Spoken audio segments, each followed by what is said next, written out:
किंबहुना एनडीए अधिक मजबूत होईल।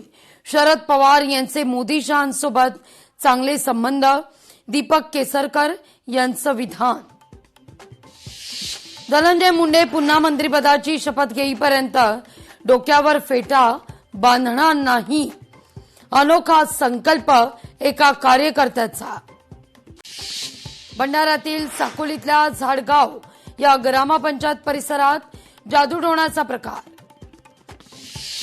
पावसाअभावी नंदुरबारमध्ये दुबार पेरणीचं संकट, जिल्हा दुष्काळग्रस्त घोषित करण्याची मागणी। धुळ्याच्या पिंपळनेरमध्ये बाळंतपणानंतर महिलेचा मृत्यू, अधिक तपास जारी, खासगी रुग्णालयावर दगडफेक। संतोष देशमुख हत्या प्रकरण आरोपी जयराम चाटेचा जामीन अर्ज फेटाळला।